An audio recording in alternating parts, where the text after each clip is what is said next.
首先我哋大家咧就禮佛先嚇，禮佛開始啦。香港佛法中心嘅主席同埋一眾法師，好快咧會帶領大家禮佛。請各位就座。法光法師、眾法師、Professor K、Mrs K， 親愛嘅朋友、中心嘅同修，大家早晨。我喺呢度代表香港佛法中心，歡迎大家嚟參加我哋2017年嘅佛誕。Venerable Bhante Dhammajoti, Venerable distinguished guests, ladies and gentlemen, welcome to the Vesak celebration 2017 at the Buddha-Dharma Center of Hong Kong today. 我就係今日嘅司儀 Eva， 企喺我隔離嘅係我嘅拍檔司儀 Gerald。Namo Buddhaya. Today, Eva and myself will be your MC. 咁我哋咧就會先係有唱誦，有法師開示，跟住咧就會係供袈裟，然後咧我哋就會供僧，供僧之後咧我哋就會有浴佛，浴佛完之後咧我哋就大家一齊用齋嘅。咁而喺咧12:45至1點15分呢個時段咧，就係我哋會咧舉行一個歸依嘅儀式嘅。Okay, let us quickly give you the rundown of today. Bhante Dhammajoti will start, and other venerables will start leading us for chanting, and then we will be taking the refuge under Venerable Dhammajoti. There will be a Dharma talk by Venerable Dhammajoti. Then all of you would have the opportunity to offer robes to the venerables. Then we will followed by dāna.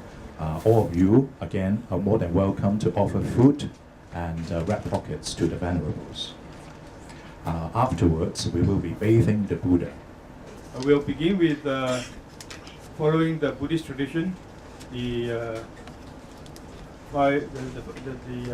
refuges and the precepts. I will lead all of you to take refuge and chant the precepts, and that will be followed by chanting by the members of Sangha to mark this very auspicious, very special occasion, and to invoke blessing for all of you. And that would lead our mind to a very receptive, happy, joyful, faithful state. And with that, I'm going to start giving you a short talk, Dhamma talk. And then after the talk, we will have the offerings to the Sangha members, and that includes the dāna, the offering of food and other items. During that period, you can take the time while some of you are eating, others can go to bathe the Buddha and take turns during that period. And finally, after the dāna, there will be a refuge taking ceremonies. I think Eva is going to say a few words more about that. It's a little bit too brief on that, so maybe you can explain a bit more about the refuge ceremony. So that's the basic procedure. But the talk will be mainly in Chinese, in view of the fact that many of you do not understand English. But we have many students from the Chinese medium and other public members also. But I'll say a few words in English also, summarize the main points I want to make in my talk. Let me go back to English. I want to say a few words at the very beginning, because I feel today is very special for all Buddhists and very special for me. Looking back how we started, we started in Kowloon in a very small place. We celebrated the first Vesak, and we didn't have space even for people to stand. And then we moved to Wanchai, and now we have a much more spacious area here. And this is one thing. It's not in terms of the expansion or space, but I feel especially happy because more and more it looks like the people are getting to understand what we are trying to do, what our vision and missions are. That's the thing that makes me very happy. And I see people are very involved thanks to the initiatives of the students and the supporters. I might mention a few names, but the list is not meant to be exhaustive, who have contributed to the success of this celebration. Of course, we have the Sangha members, those who are living here also especially, Dhammarakita, Nagasena, Amritananda, and all the others behind the scene who are also members of the Sangha who have been helping for the last few days, putting up everything and printing things out, running about. And I feel that they're very involved. Their mind, their body and mind both are very much involved in this celebration. And of course, we have our students. Without their initiative, we couldn't have done so much. And I feel that things are moving now. That's what makes me very happy. We have Eva Yuan, Dr. Eva Yuan here, devoting a tremendous amount of effort. And we have Mrs. Teresa Khan. She had just got inside there. She has always been doing work very silently and very humbly. Very good example, excellent example of Buddhist devotee, and they have been working very, very hard for the event. And we have Sister Malika, and she came yesterday, she came today, she came days before, and many other members. We have Janice Chan. She's hiding somewhere. Janice Chan must show up. She's here. Yeah, has always been working very silently, and she's again one of those examples. Very humble and interested only in promoting the cause of Buddhism, and every week with her friends, making sure that the flowers are ready. All the flowers are done by her and her friends. And then others, Ida, I forgot the names, who are looking after the fruits. Everything is not being looked after. Ida or Ida? Ida, sorry. And many others, And of course we have our office members, Joanna and Andrew and others who have been working very hard. And Andrew always doesn't have a chance to sleep whenever I have an event and talk. I just throw over a few lines and ask him to make the PowerPoint for me. And only this morning, just now, I looked at it and edited it. So it's wonderful that everybody's involved, in a very selfless way. And that really makes me so happy. When I look back to the time when I started and then compare every time I have a Vesak celebration, is such a tremendous improvement. In fact, today in the morning we have the 8 precepts observance by some members of the Sri Lankan community. I think that's the first time it's done in this kind of context in Hong Kong, and we want to promote that Sri Lankan tradition. It's a Buddhist tradition. OK， 好啦，稍微用中文講幾句啊。首先我歡迎大家今日好殊勝、好特別嘅日子啊！因為今日我哋咧係要提倡呢個國際唯識佛誕。第一陣我會講多幾句關於唯識佛誕嘅重要意義。咁回憶當年2年幾前啊，差唔多2年幾3年前，我哋開始嗰陣時。係好辛苦嘅，係九龍係好細嘅地方。咁一次，我就喺嗰度慶祝第一次嘅佛誕。咁而家第3次啦，而家第3次。我見到而家咧，大家都真係能夠投入，真係能夠發心，真係有好堅強嘅信心啊，好大嘅歡喜心、喜悅心。所以呢啲咧令到我就非常好感觸，都好欣慰。所以今日係好特別嘅一個日子。今日咧我就主要係會用廣東話開始㗎啦。廣東話你聽唔明我廣東話時，你可以舉手。其實我本人係廣東人，但係不過我出生喺馬來西亞，所以我啲廣東話同你哋唔同。第一點啊，第二點咧就係因為我喺外國漂流咗好多年，咁咧其實廣東話都好少用，翻到嚟呢度呢啲咁嘅地方咧，就慢慢就恢復翻嘅啫。好啦，咁咧就但係我都會用中文、英文講幾句，因為有啲聽眾咧係聽唔明我哋嘅中文。咁就誦經，首先誦經，首先就念三寶，歸依三寶誦經，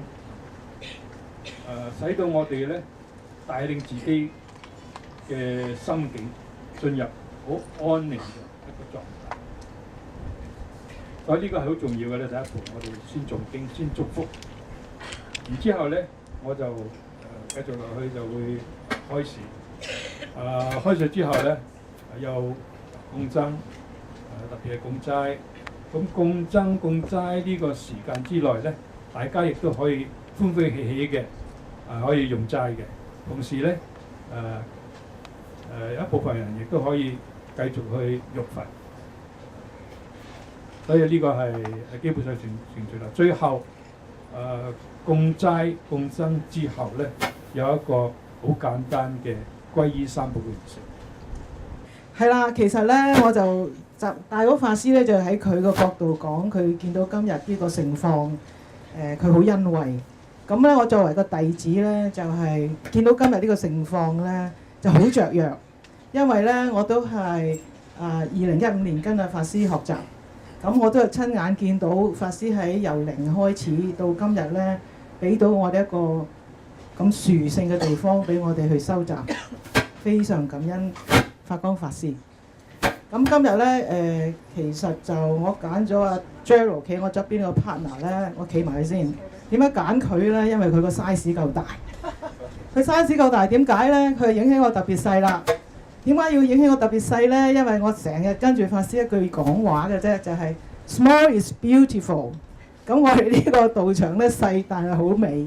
今日唔係話因為我 beautiful， 因為我見到在座嗰個咁歡喜心嘅笑容，其實你哋先至係 beautiful， 你哋係美麗。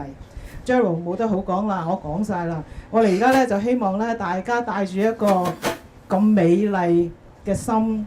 我哋咧就係等住法光法師帶領我哋咧係一齊唱誦，得到佢哋嘅加持同祝福。So we begin with the refuges and the precepts. Please chant 3 times Namo Tassa.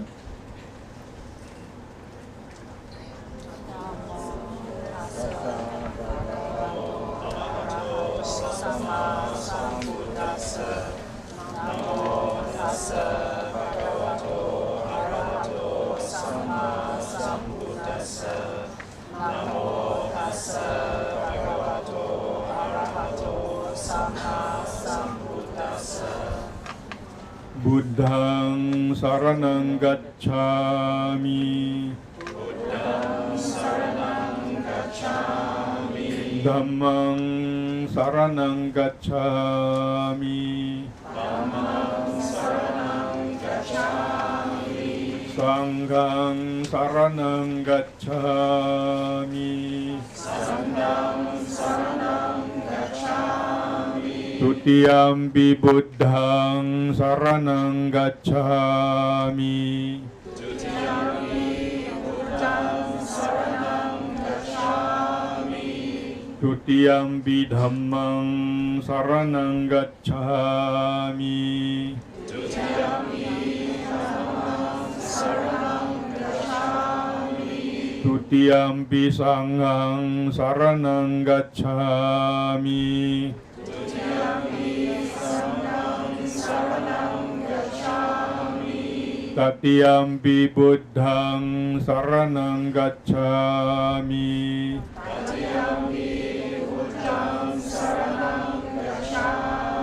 Tatiyampi Dhammang saranang gacchami. Tatiyampi Dhammang saranang gacchami. Tatyampi sanghang saranang gacchami.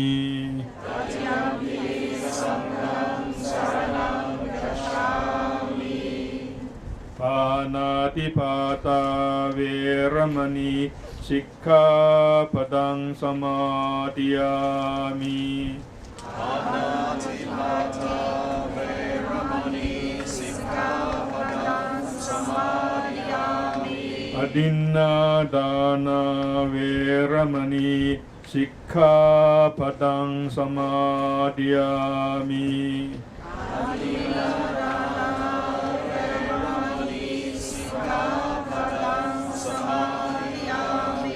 Kāmesu micchācara veramani sikkhapadang samadhiyami.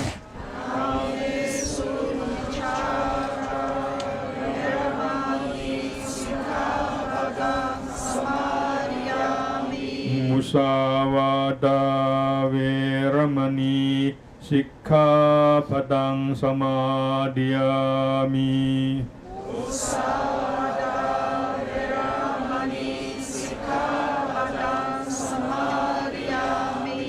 Surameraya maccappamatatthāna veramani sikkhapadang samadhiyami.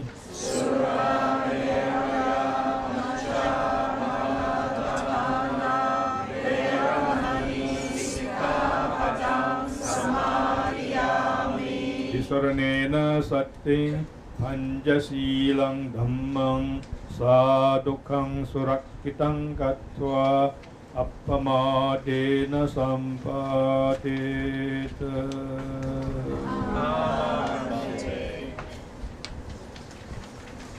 So I request all of you to calm down your mind with a mind of gratefulness, happiness, joyfulness. Listen to the chanting if you can. You join in. If not, just very faithfully, peacefully listen to the chanting and feel the blessing coming to you. Namo Dassa Bhagavato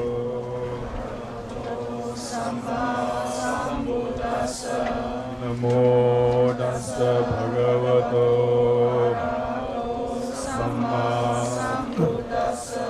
Namo Dassa Bhagavato Arahato Samma Sambuddhassa Itipiso Bhagava Arahang Samma Sambuddho Vicchacharana Sampanno Sukado Lokavidu Anuttaro Purisa Dhammasarati Satta Deva Manussanam Buddho Bhagavati Swakato Bhagavata Dhammo Sandittiko Akaliko Ehipassiko Opanaiko Paccattang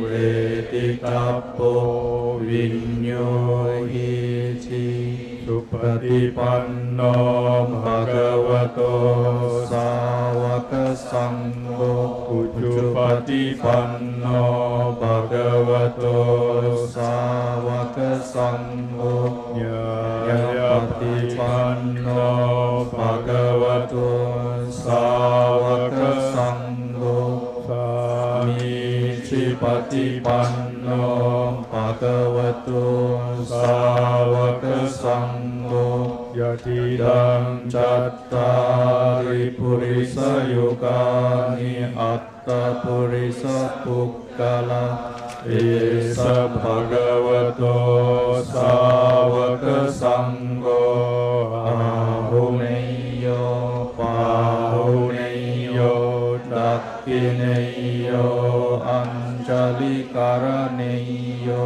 Anuttarang Punyaketang Lokasati Etena Satcha Vajjena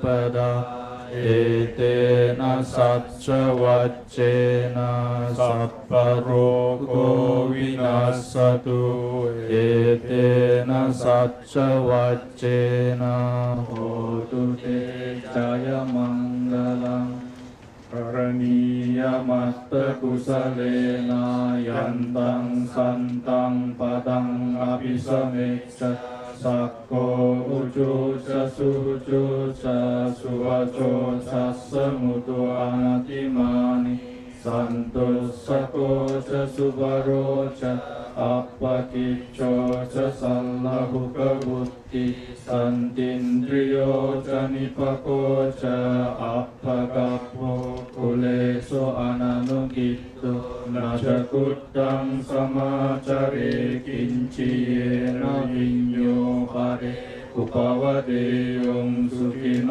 วะเกมิโนหนตุสัพเพสัตตาภวันตุสุขิตัตตะเยเกสิปานังพุทธัตติตัสสาวะตาวราวะอนาวเสสาดีกาวาเยมหันตาวะมัจจิมารัสสะอนุกตุลาดิตาวาเยวะหันิตาเยชตุเรวสันติอภิตุเรบุตาวาสัมภเวสีวาสัพเพสัตตาภวันตุสุขิตัตตะนาภโรปังนิโกเปตานาติมัญเยตกัตตชินังกัญจิยาโรสนาปฏิกสัญญานัญญมัญญัสสทุกขมิจเจยมาตา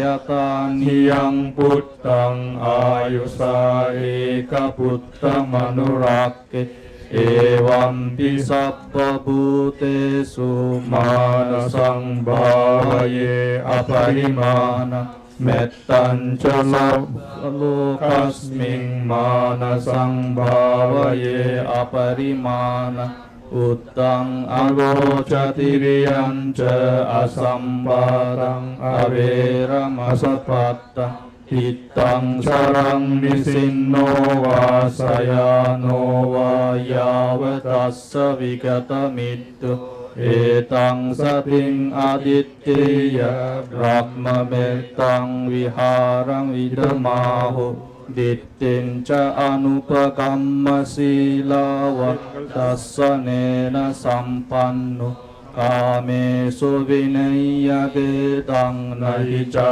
ตุกัปปะเสยังปุนาเรติติเทนะสัจจวัจเจนะสติเตโหตุสัพพดาเอเตนะสัจจวัจเจนะสัพพโรโกวินาสตุเอเตนะสัจจวัจเจนะโหตุเตจายมังคลังเอวัมเมสุตังเอกังสมัยังภะคะวาสาวัตติยังวิหารติเจตวานิอนาถปิณฑิกัสสะอารามิอัตโกอัญญตระเทวตาอภิกันทายรัตติยะอภิกันตวันนาเขวลกัปปังเจตวานะโอปาสิตวาเยนะภะคะวะเตนุปสังคมิอุปสังคมิตวาภะคะวันตังอภิวาเทตวาเอกมันตังอัตตาสิเอกมันตังทิฏฐาโกสะเทวตาภะคะวันตังกาตายะอัจฉวาสิบาหุเทวามนุสสาสมังกลานิอจินตยงอากังกมานะสุตตานังบรูหิมังกลมุตตมังอเสวนาจปาลานังปันติตานันจเสวนาปูจาจะปูจานิยานังเอตังมังกลมุตตมังปฏิรูปเอสวะโสจะปุปเปจะกัตปุญญตาอ อัตตสัมมาปานิหิสะเอตังมังกลมุตต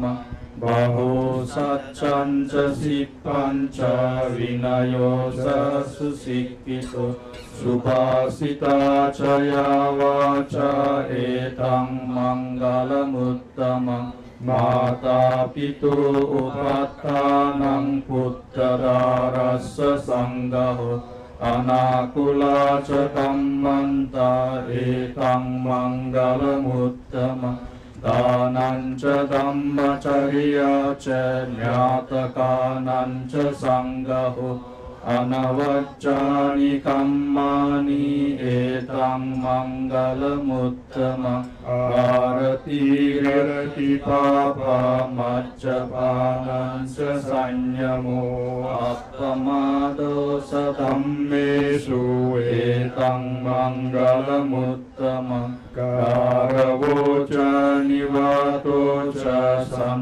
ตุติจะกตัญญูตากาเลนะธัมมสวนังเอตังมังกลมุตตมังนันติจะโสวสัสสตาสมนานันจะตัสสนังกาเลนะธัมมสากัจจาเอตังมังกลมุตตมังตโพจะพรหมจริยัญจะอริยสัจจานะตัสสนังนิพพานะสัสสิกิริยาจะเอตังมังกลมุตตมังอุตตสโลกตัมเมหิจิตตังยัสสนะกัมปติอโศกังวิรจังเกมังเอตังมังกลมุตตมังเอตาติสานิกัตวานาสัพพัตตมะปราจิตาสัพพัตตสุติงกัจฉันติตังเตสังมังกลมุตตมังติสัพพิติโยวิวัจจันตุสัพพโรโควินัสสตุมาเตภวัตวันตรายโยสุขีดีกายุโกภวะภวตุสัพพมังคลังรักขันตุสัพพเทวตาสัพพบุตธานุภาเวนะสตาสตติภวันตุเตภวตุสัพพมังคลังรักขันตุสัพพเทวตาสัพพธัมมานุภาเวนะสตาสตติภวันตุเตภวตุสัพพมังคลังรักขันตุสัพพเทวตาสัพพสังฆานุภาเวนะสตาสตติภวันตุเตสาธุสาธุสาธุ So now I hope we are all very calm down and our minds are very peaceful, receptive and fit to listen to the Dhamma. Of course this Dhamma is not mine. We are so grateful to the Buddha, and because of his enlightenment today we have the Dhamma. I've listened to the chanting in Pali, and now we shall, I hope to be able to expound on the significance of Vesak, and then followed by some emphasis on the nature of the Buddha-Dharma as a humanistic, non-authoritarian religion. As I said, I'm going to speak in Chinese. I'll keep my promise, and but I'd like to say a few words first in English. Why Vesak celebration? This is the first point. We have Buddha bathing, and it's a ceremony that's well known. There's very commonly universally practiced among the Chinese, particularly in Hong Kong. But we want to emphasize this Vesak, and let me explain the significance of it. Now, the celebration of Vesak in the way we are doing today is not meant to be a sectarian emphasis. That's a very important point I want to make. Although, of course, we are following the Theravada tradition here, the Pali tradition, but the intention is, in fact, to show that the Buddha's birth enlightenment and Parinibbana must be celebrated in unity by all Buddhists. That is to say, whether you are from the Chinese tradition, from the Sri Lankan tradition, Bangladesh tradition, Malaysian tradition, Indian tradition, Nepalese, Tibetan traditions, I think today is time for us to emphasize the unity of Buddhism and the celebration of the international Vesak, rather than a regional version of the Buddha's birthday. I think is of tremendous significance. That is not to say that the Chinese celebration is less important, but there is not enough awareness of the historicity of the original Indian tradition of the Vesak celebration. So hence today we emphasize it here, and we do it in a way that brings us back, brings our mindset back to the time of the Buddha, as if the Buddha, the historic Buddha today is still here, and it is in our presence that we celebrate. And when we can learn to go back to Indian Buddhism, not in a sectarian way, not in a sectarian spirit, but in the sense of going back to the very root of Buddhism. Because all forms of Buddhism, whether it is Chinese, Tibetan, Sri Lankan, Thai, etc., all come from the enlightenment of the Buddha in India. And we must remember that. It is our great Venerable Yinshun who spent tremendous effort both in his writing and also in terms of his personal example, demonstration, who was among one of the very first in modern time among Chinese Buddhists, from Chinese Buddhist tradition, to emphasize that even if we want to appreciate the profundity of the Chinese Buddhist tradition, the Chinese Buddhist doctrines, we must go back to Indian Buddhism. So it's in this spirit that I emphasize Vesak, the Indian international Vesak. The Buddha was an Indian. It's not so much that, because he was Indian, therefore Indians are more important than others. It's not in that sense. The Buddha, in fact, has transcended his Indianness, has transcended race. But history is also history. And we must always remember historical circumstances, the historical background in which the Dhamma was propagated. And when we can go back to that, as I said, we can be united. We can keep the inspiration continuously. That is the importance of the emphasis of this Vesak celebration. In fact, this Vesak is being celebrated throughout the world now. This week, next week, everywhere. Not only in Hong Kong, not only here in this little center. In all these countries, Vesak is being celebrated on a great scale. In Sri Lanka and Thailand especially, you go to countries like this, you see the big pond. They spend at least 1 week, if not 10 days, celebrating it. It's a very, very big deal. So today we are making a very humble start. We are struggling to go upstream, to tell people here the importance, to remind people here of the importance of this international Vesak. Now, this Vesak Day has been declared also as an international public holiday, thanks to the efforts of a group of leading Buddhists, and particularly it was first proposed among the Sri Lankan Buddhists.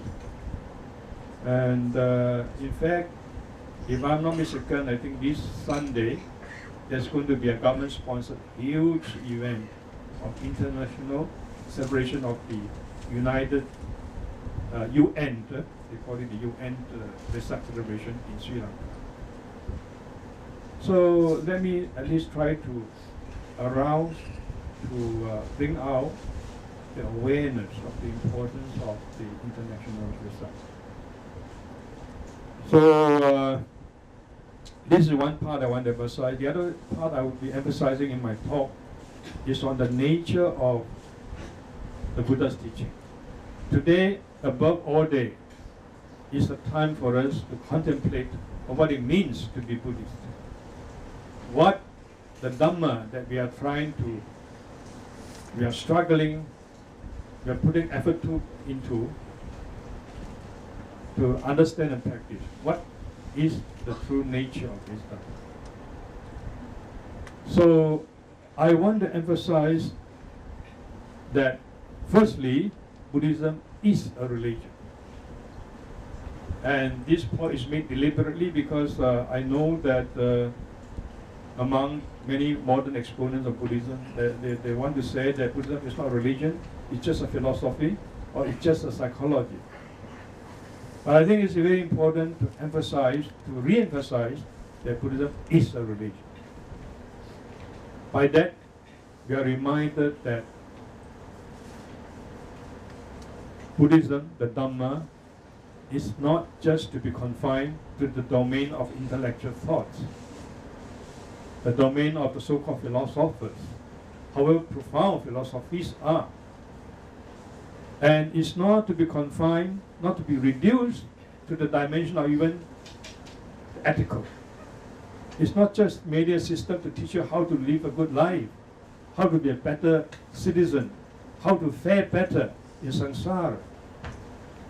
It's a full path for the unfoldment of the human potential to the highest. And that's called Buddhahood.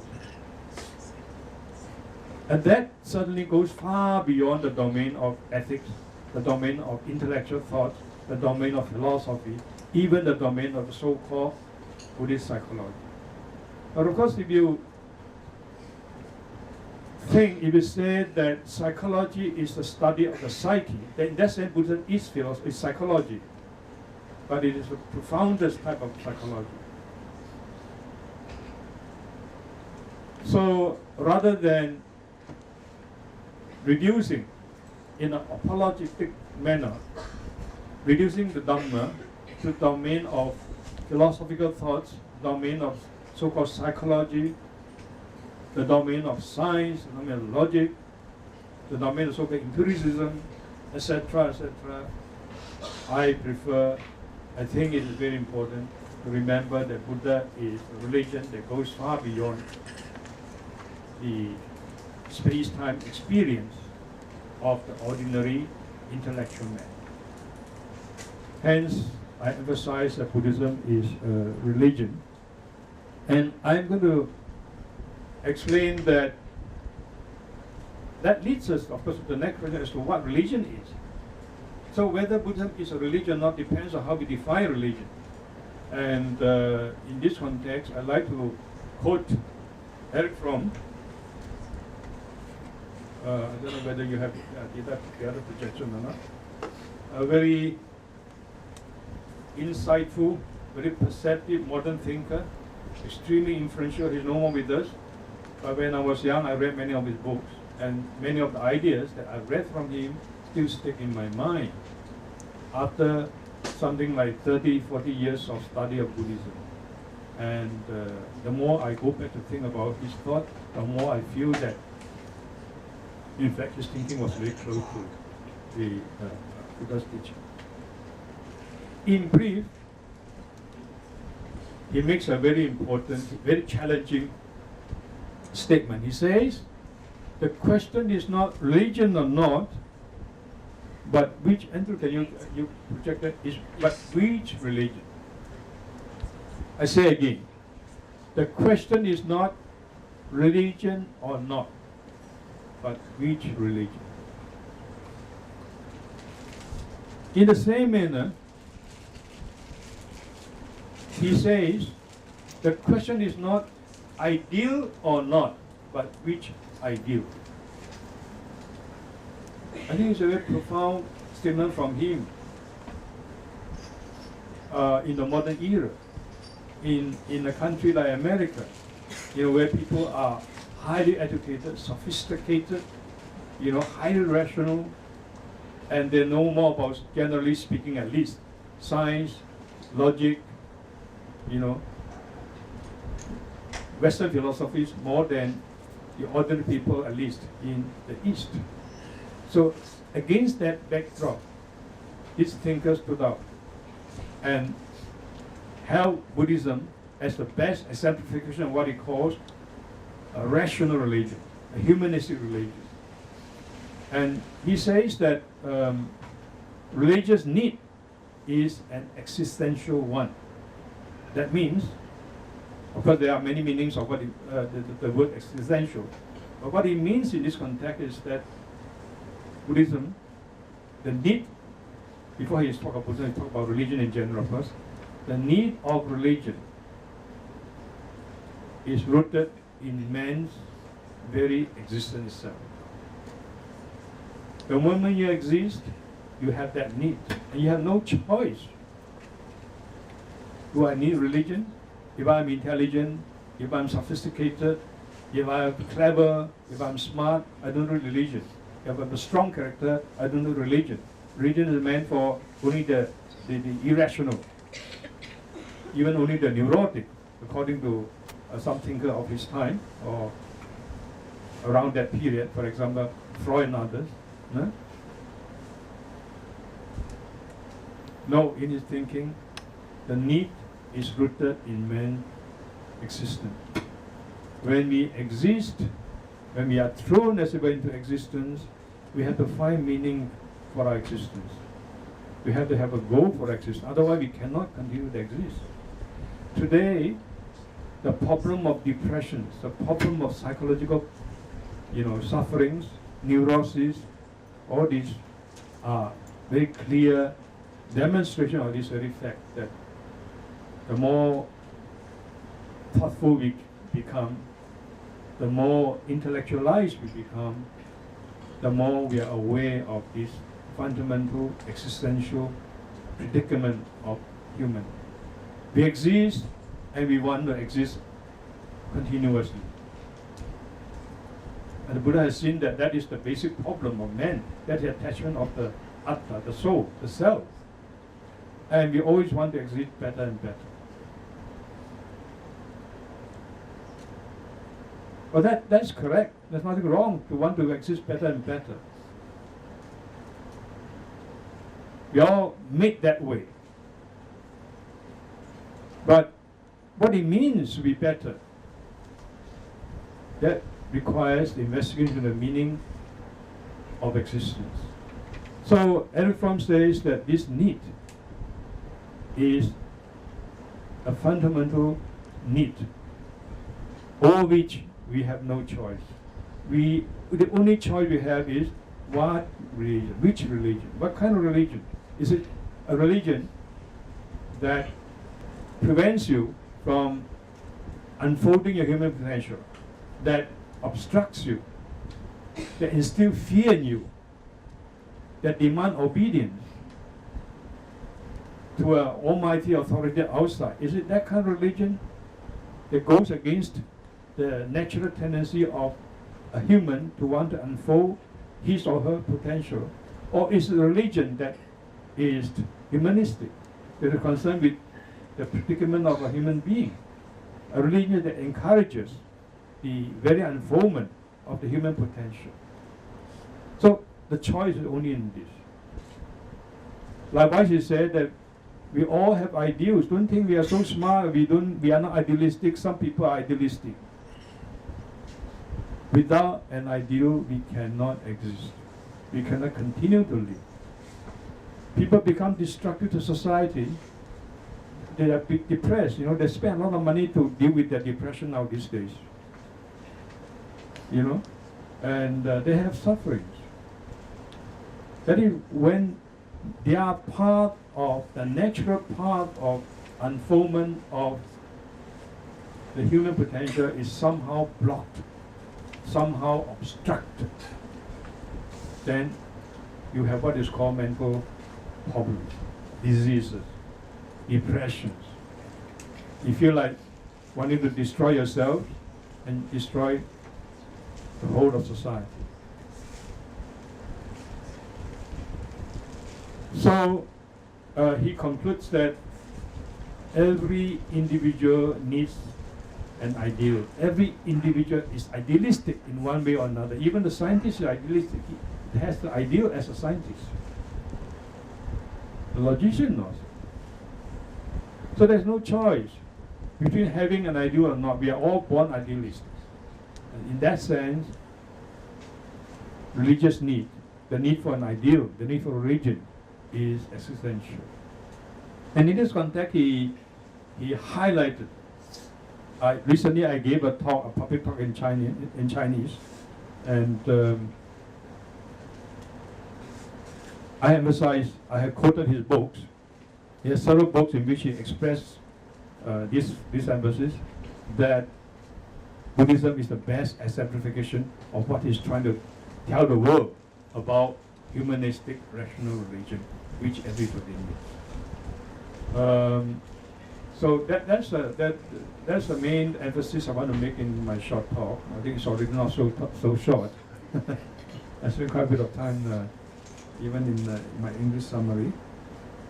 But I think it's important. Today, as I said, it's time to think about the nature of the Buddha-Dharma. Why Buddhism? Why religion? So I hope I can, with this reminder, make you think more about the nature of Buddhism, about our need for religion, and how to deal with this need, how to accord with this need, how to develop this need as a fuller human being. In my talk also, I'm going to emphasize that the Buddha has never assumed to be the leader or the controller or the commander of an organization. The Sangha is not an organization in the ordinary sense. What I use the technical sense, I use a technical term, I use a term in the technical sense, what we call a group. The Sangha is not a group. The Sangha is a spiritual community. So the contrast between the group on the one hand, a spiritual community on the other.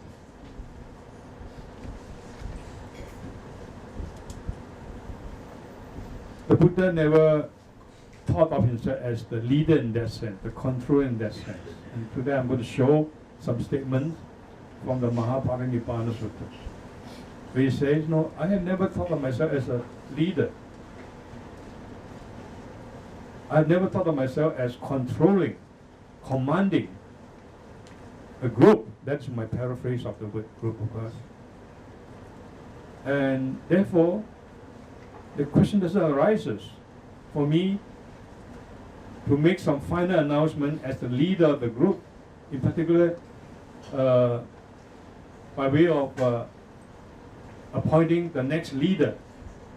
Because even I myself have never been a leader. I have never thought of myself as a leader. That very profoundly, very clearly demonstrated the nature of Buddhism. Now I'm talking about Buddhism now as a religion, or Buddhism as a non-authoritarian religion. It's not authoritarian structure.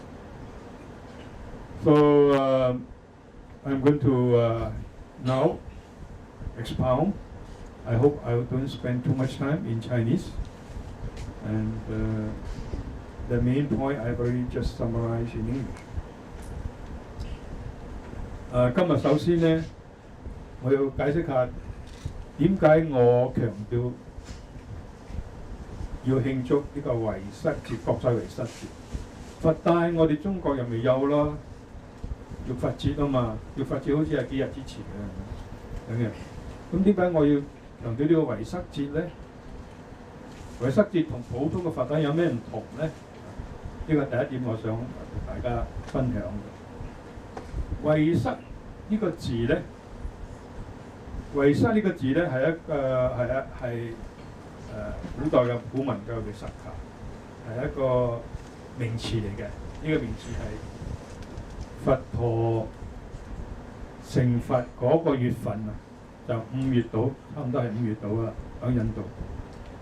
佢每一個月份咧有一個名詞嘅，個維塞就係嗰個月份嚟嘅。我知強調呢個維塞節國際嘅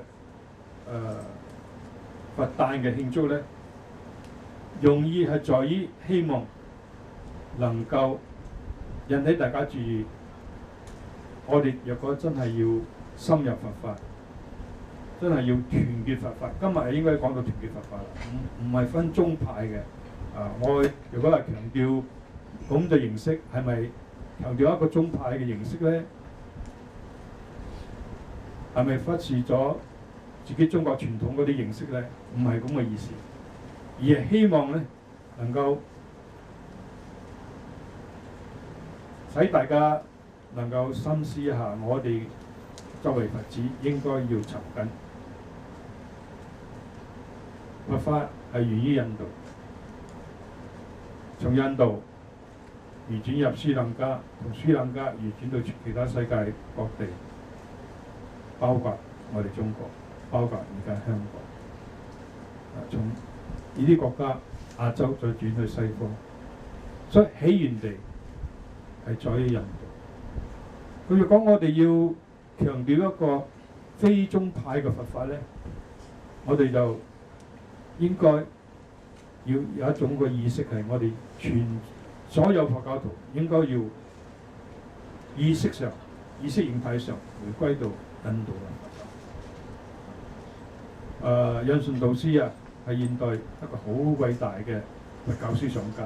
我講起佛教思想家，唔係講起冇所謂，好多人叫佢做學僧啊，我唔係幾贊同呢個名詞嘅，因為佢唔係淨係一個學者，佢係真係有修行，佢係真係有佢講嘅信願，佢可能冇修淨土宗，冇攞佢嘅蓮珠嚟朝晚念阿彌陀佛，或者係冇修密法去觀想。但係佢成個生命就係修行嘅生命。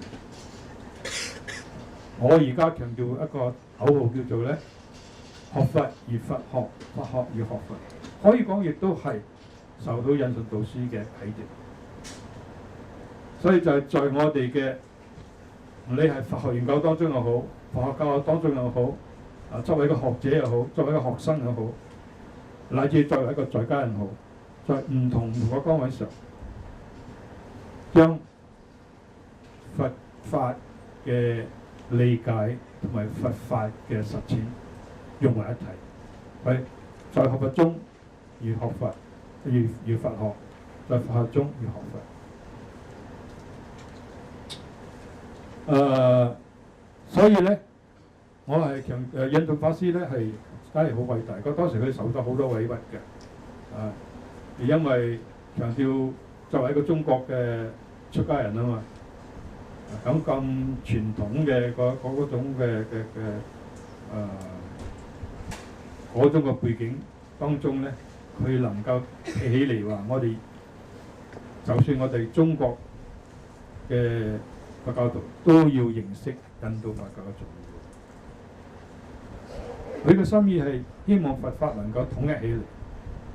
能夠以印度嘅佛教統一嚟，唔等於講中國佛教冇佢嘅偉大。其實我哋要同時咧，能夠以我哋自己嘅中國傳統啊，引以為榮嘅。但係同時，我哋亦都能夠超越種族、宗派、傳統呢啲嘅限制，呢啲嘅權威性，而理解到佛法就係佛法。咁到底咩佛法咧？最終嘅準繩就係向佛學習啦。咁要向佛學習，何是佛？覺悟係咩意思？佛陀所覺悟到嘅係乜嘢真理？我哋應該要知道啊嘛，所以一定要回歸到印度佛法。譬如講我哋中觀講一切都係空嘅，咁呢種思想係點樣嚟嘅咧？都係從原始佛法啟迪嗰度得到嚟㗎嘛。龍樹法師同時都講啦，佢話諸因緣生法，我說即是空。佛陀教嘅因緣生法就係緣起法啦，就係佢想講嗰個空。所以佢話我講嘅嘢唔係我有咩新嘅發現，其實就係佛陀所講嘅緣起法。所以龍樹菩薩咧，其實佢亦都係提倡回歸依印度佛法根本佛法。所以印度法師當時能夠咁做係非常偉大嘅，實在好多位，因為好多人認為印順，我聽講當時有一位某中國嘅中國籍嘅大法師老法師咧，將佢嗰本叫做阿含14講啊，而家再編為叫做佛法概念啦，將佢掉喺地上咯，因順是小乘咁咯，冇用㗎，佢變咗小乘啦。即係鬧佢，今日都有人鬧佢㗎。中國大陸我原來我最近去人民大學教書，我正發現到嘅知道咧，有一個運動咧，當中其中一個項目咧就係批評印順法師，因為佢強調回歸印度佛法，同埋咧強調咧佛陀所說嘅法係基本佛法，係根本佛法。其實嗰啲人唔明白印順法師嘅用意啊！佢唔係話中國佛法唔偉大，佢當然認為偉大，佢就想保留喺中國傳統入邊啦。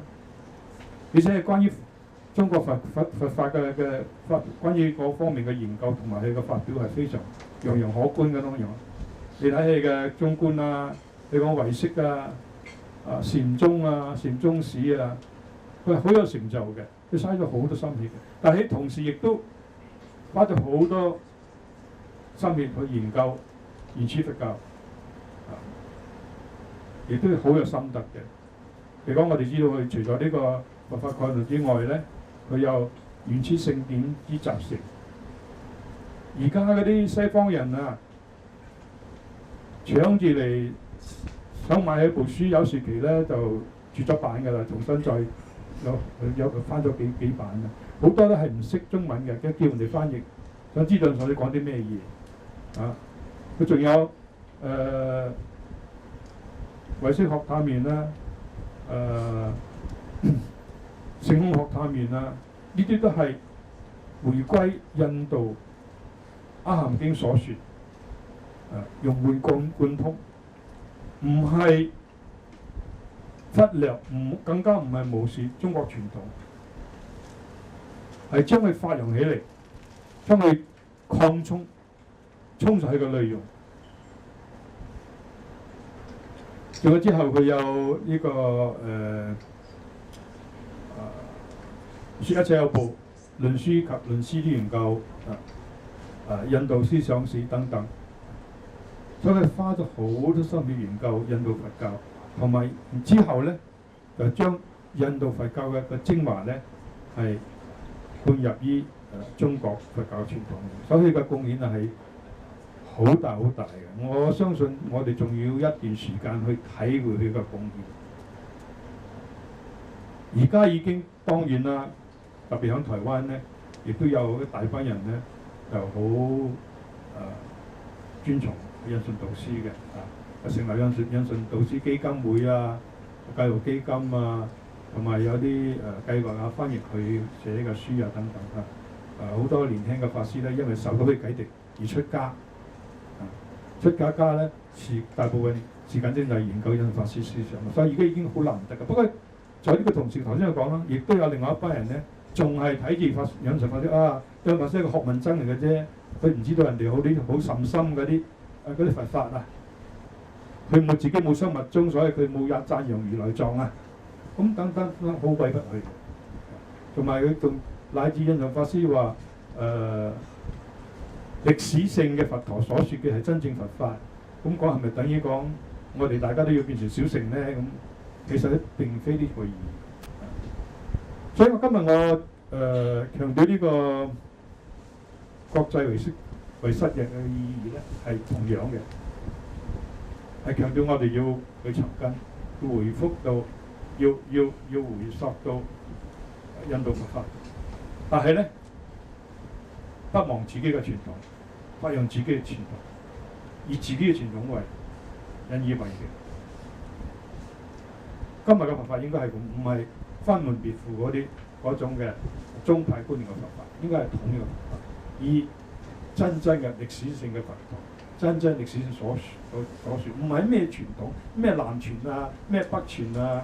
有啲話我係南傳嘅，我唔聽你嗰啲北傳嘅嘢。咁有啲人可能今日嚟到係因為南傳嘅方式，咁啊誤會咗我啦。我要聲明。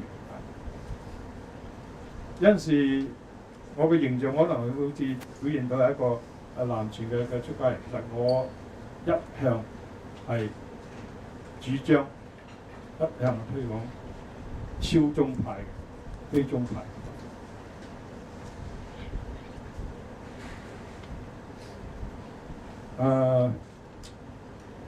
好啦，呢個係第一個方面，我要響今日強調嘅。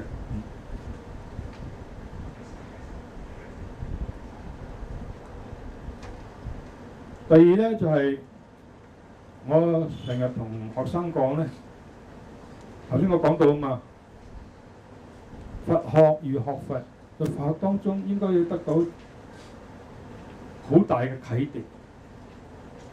我學呢佛法呢啲咁嘅學問，對我嘅生命有冇意義咧？我能夠應用於我生命上咧？呢個係好重要，好重要。佛陀佢嘅生平同埋佢嘅言説，對我嘅生命、對我嘅存在有冇幫助咧？呢啲係非常重要。不斷嘅去思維，不斷嘅去理解，唔單止係理性嘅理解，係將我哋嘅情感。我最近呢啲課程強調呢個情感方面，我將個情操用會入去，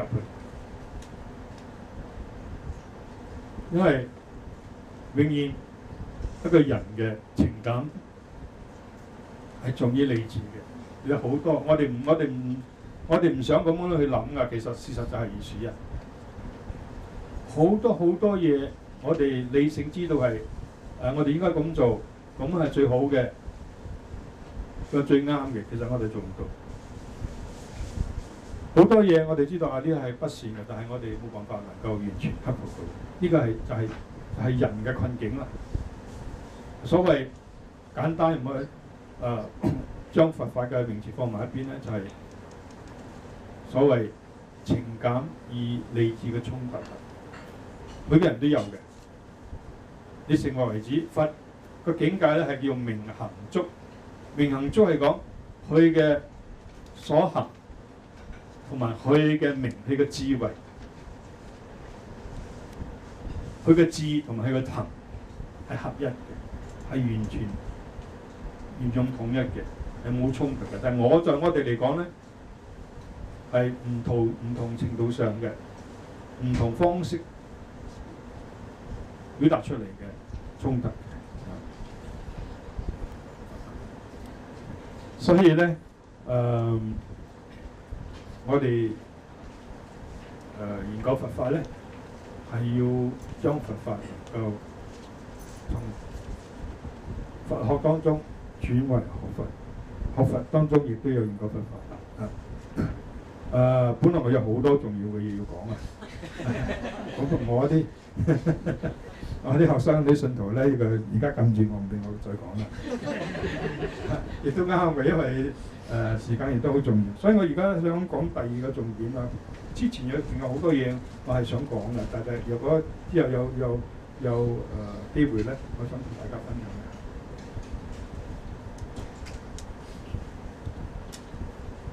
頭先我講到有一點咧，就係、佛陀嘅教義叫做佛法啊。個佛法咧一定係應該將佢強調為一個宗教。好多人話佛教唔係宗教，你講佛教宗教咧人哋會走㗎，你唔能夠吸引年輕人㗎。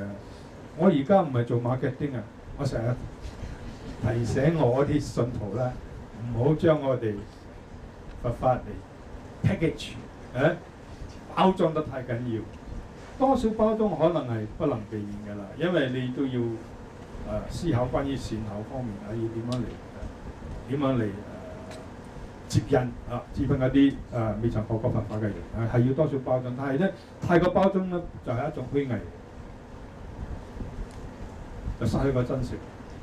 宗教特別佛教應該要注意呢方面嘅所以我哋要理解頭先我呢方講嗰個有位西方嘅思想家叫做佢係心理學嘅教授嚟嘅，個名叫 Ven Prof。佢話我哋作為一個人。存在於時空咧，係冇宗教與否嘅選擇嘅。我要宗教咧，或者我係唔需要宗教咧？有啲人以為我好理性嘅，我係心理好安定、好安穩嘅。我唔需要宗教嘅。嗰啲心理好脆弱啊，或者係冇知識嘅，或者落後。嗰一群人就需要宗教，其實呢方講唔係㗎，你唔好忘記咗呢方係一個西方嘅，咁美國咁進步國家，喺佢嗰種背景當中，佢能夠講呢啲話真係好難得嘅。佢話唔係啊，佢話每一個人都需要宗教，每個人都需要宗教，所以冇宗教與否嘅選擇唯有一個就係邊一種宗教嘅啫。所以我哋要強調，我要強調佛法係宗教，就係講佛法唔能夠限於道德嘅範疇。有啲人以為我哋需要宗教，因為點解咧？因為而家社會好亂啊嘛，宗教幫我哋綁住嗰啲人咧，唔好俾犯法啊嘛，所以我哋唔需要咁多警察啦，唔需要咁多監牢啦，我哋經濟可以搞好啦。所以呢種好似好功利主義心態，呢種嘅理解佛法又唔啱，因為佢嘅作用係遠遠超越於社會嘅需要，普通嘅理性思維嘅需要，邏輯思維嘅需要，道德嘅約束嘅需要，最終佛法係講到能夠完全脫離人嘅困境，能夠離苦得樂，能夠得離苦得正覺，將人嘅本性本來嘅潛能發揮到最高點，所謂人成即佛性。所以呢個就係真正嘅佛法。所以呢種佛法咧係宗教，係超越普通嘅時空嘅嗰種理念、嗰種需要。佢有哲學，佢有心理學，佢有美學，佢有藝術，佢有歷史，佢有考古，但係佢超越於所有嘅法，所有嘅範疇。呢個就係呢個係佛法。所以 Ven Prof係咁樣嚟理解宗教。佢話宗教咧就係一個人，當你好認真嘅思維到人嘅最終目的應該何在？人生存嘅意義係乜嘢？而作出一個積極嘅有系統性嘅反應，選擇一個人生嘅存在嘅坐標，定向嘅坐標。所以呢一種坐標包含咗一個生存意義，呢個就係宗教。所以個宗教嘅意義咧係好廣嘅，唔係話你去寺廟拜佛啊，禮佛就係宗教，或者你教堂祈禱就係宗教。如果你唔咁做，你就冇宗教性。佢個宗教性係講人嘅本來係存在上所有嘅一種需要。我最後想大概翻再嘥5分鐘到10分鐘咧，講呢個今日啦，仲有一個我哋要思考嘅。今日係慶祝佛陀嘅三大事業。一個係咩咧？一個就係成道啦，一個咧就係出生啦，一個咧就係涅槃。所以今日講到從佛學習啦嘛，以佛嘅生平同埋佛嘅言説作為我哋叫做嘅基本佛法，唔係咩宗派，唔係咩南傳北傳，咩巴利文派啊、漢傳派，而係佛本身佢嘅言、佢嘅行。佢個言代表佢嘅智慧，佢嘅行代表佢慈悲。而正確嘅內容就係慈悲而智慧兩者嘅現象統一啦。咁咧講到佛教嘅非權威性咧，首先我想介紹俾大家知道，可能冇唔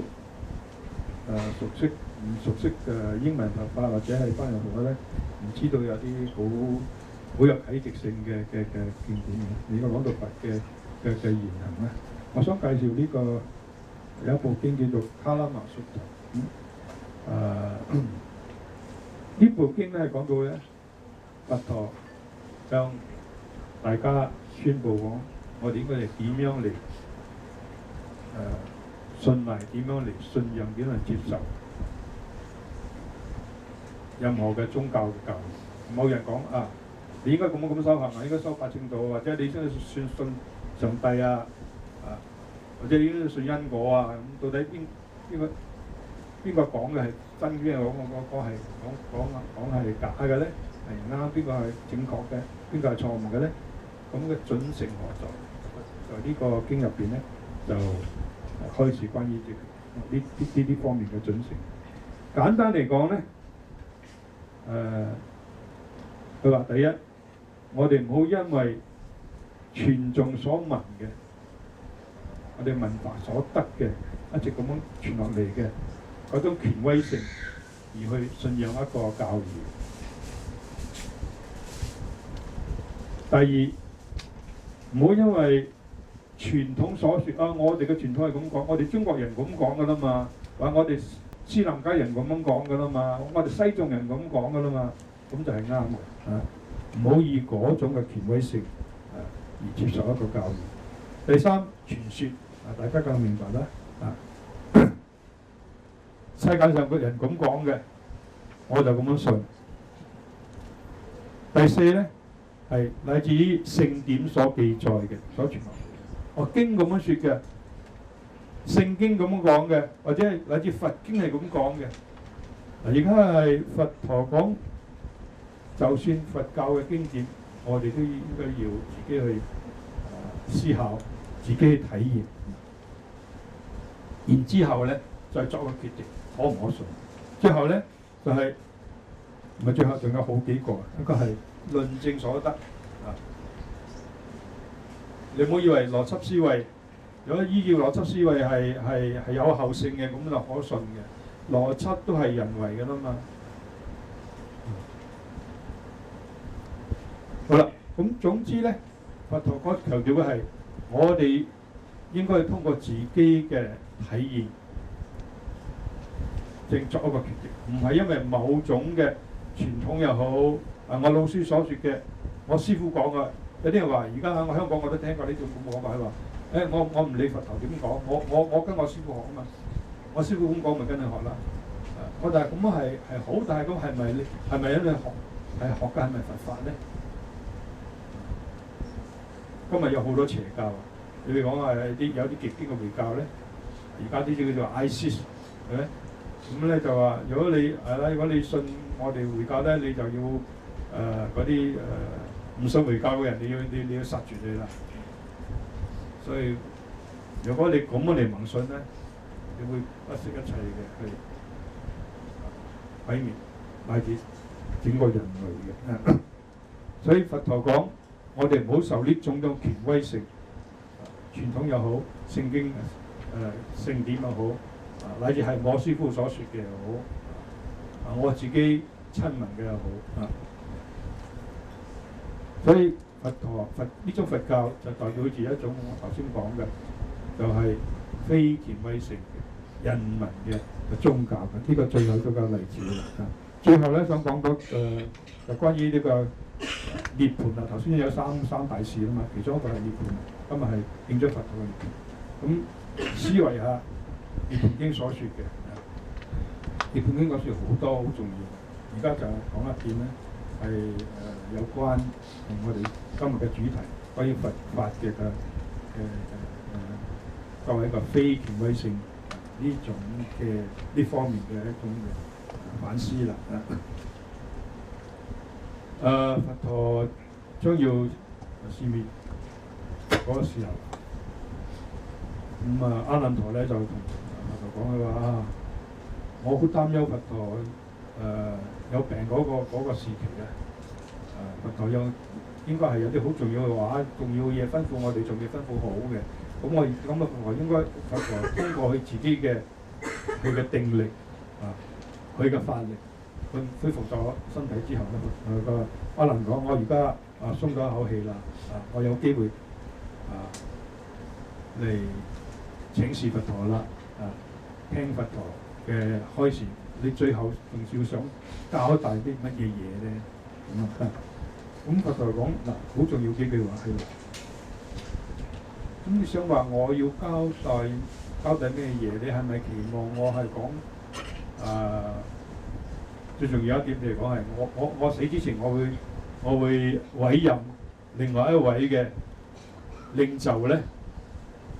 如果係你咁樣思維咧，係唔啱㗎啦，非常非常唔啱㗎啦。你睇呢幾句話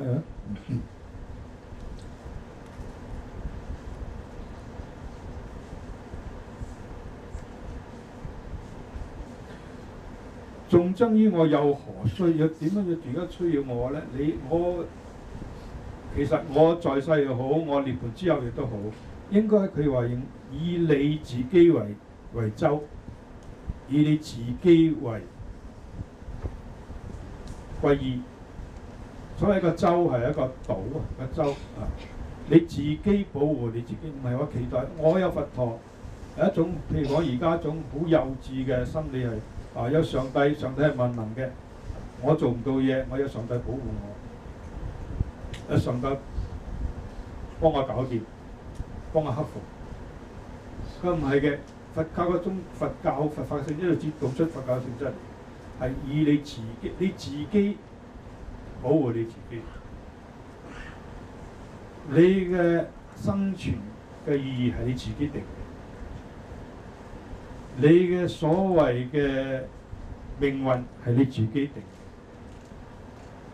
所以就係因此佛法唔係講一種定命論啦，就係咁個意思。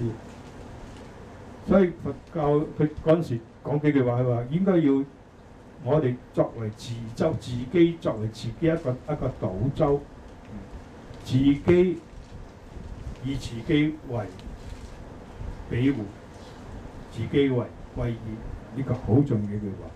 佢話咧，當我如來，如果佢話我持僧眾僧，我攝眾僧，攝即係統理控制。如果我咁嘅咧，有一啲咁嘅人咧，呢個人咧就應該係又係啦，一定要教令啦。佢如果佢要退任啦，佢走咗啦，咁之後點咧？應該邊個嚟接落去咧？邊個嚟指揮咧？咁啊？佢話唔係咁一回事㗎。佢話如來本身唔説咧，我持於眾，我食於眾。如果你睇巴利文咧，我有翻譯英文入邊咧，佢講我唔係，我從來冇諗我自己係，眾係僧眾啦，僧眾嘅領導者，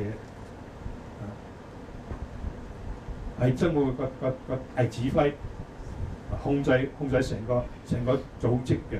而家人好中意咁樣咯，佛教而家都變成太組織化啦。